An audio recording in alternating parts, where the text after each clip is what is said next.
As some of you may know, I was a big fan of the 80s Transformers series.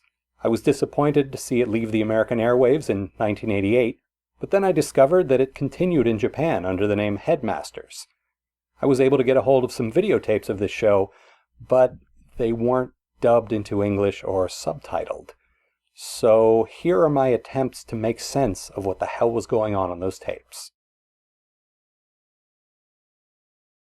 Anyone who followed my reviews through the Generation 1 series knows how much I love robots that turn into animals. And by love, I mean absolutely hate. And by absolutely hate, I mean Jesus fucking Christ, that doesn't make sense and it's terrible. Anyway, I was pleasantly surprised to discover that, despite the title, this episode does not feature robots that turn into animals. No, instead it just features animals. It's like a Richard Scarry book with the occasional Autobot and Decepticon.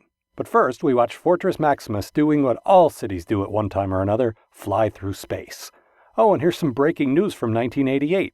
Daniel and Wheelie are still annoying, even in a language that I neither speak nor understand. More on this story as it develops. The Autobots pick up a bunny and a hedgehog, I think. I guess they're dressed like warriors, so that's pretty cool, I guess, assuming we're taking an extremely broad definition of cool. Meanwhile, RC receives a fax. That is all. Now we go to what I assume is the planet Beast from the title. There's bat dudes, giraffe dudes, an alligator man, and a reindeer with sunglasses. He's the Spuds MacKenzie of reindeer. And then there's this lion guy with the eye patch and the mullet, whom I can only assume is Planet Beast's version of Nick Fury, only with really bad hair. I'm pretty sure these animal guys are part of some other toy line, but please don't tell me in the comments what that was. I'd love that you want to do that, but I really don't care. Don't take it the wrong way. I just don't care.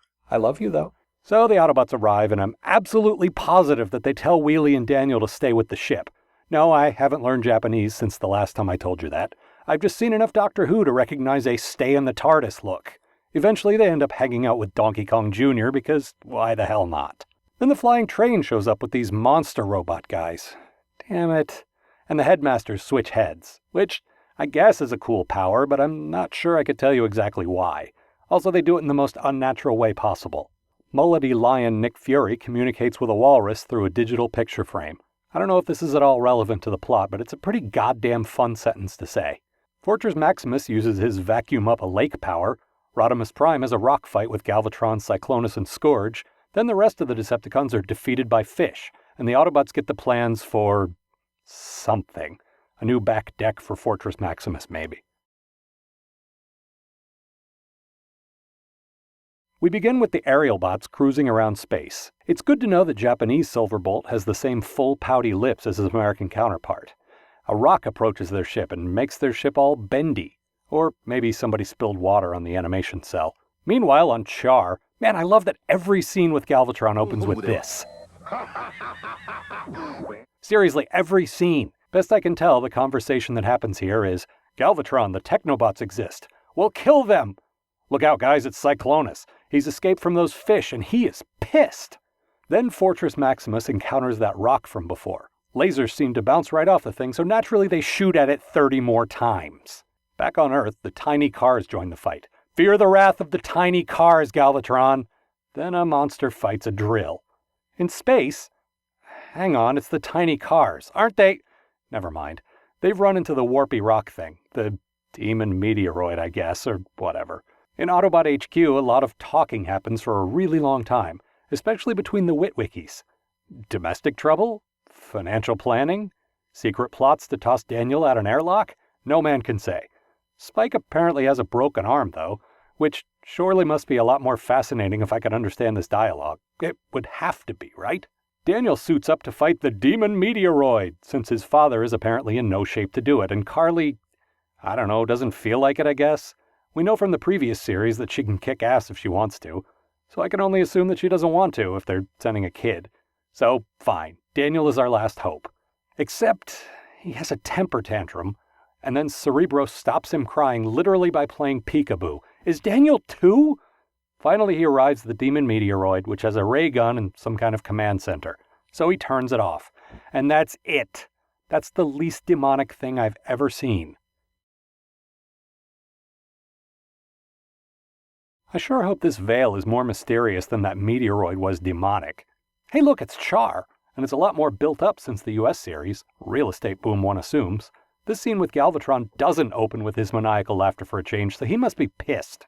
He's talking to this shadowy figure, whom everyone addresses as Scorponok. There's absolutely no mystery here. I'm not sure why they're even bothering with this whole mystery thing. That's not the veil of mystery, is it? Meanwhile, RC, aka Robot Uhura, and that's classic 60s Uhura, not ass-kicking new movie Uhura, takes a distress call from Captain Power? So I think the Headmasters go check out the problem? They go through some kind of ruined temple or space bridge, I guess. I'm really not clear on this part. Wacky pratfalls and cartoon sound effects, on the other hand, are universal, and universally terrible. And here they are.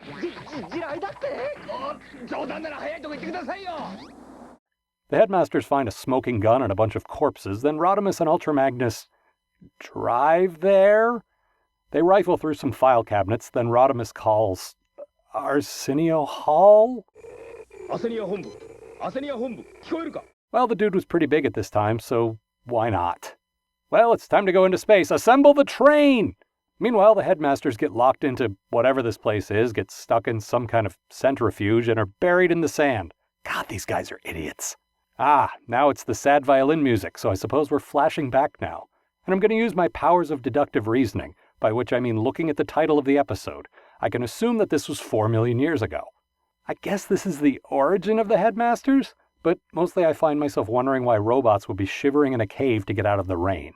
Then they switch heads again for no reason, defeat the Decepticon Headmasters, then kick Galvatron out. But he escapes almost immediately. Then everybody laughs. That's how you can tell it's the end, I guess. Man, this one was kind of a mystery, in the sense that I had no idea what the fuck was going on. Anyway, I know I haven't done one of these in a while, and I apologize for that. I've been busy on the 2 regular podcasts that I produce. Information to follow in the credits. I will get back to the rest of Headmasters eventually, though, although eventually may mean 6 months, a year, who knows. But I'll finish it, I promise. Thank you for watching.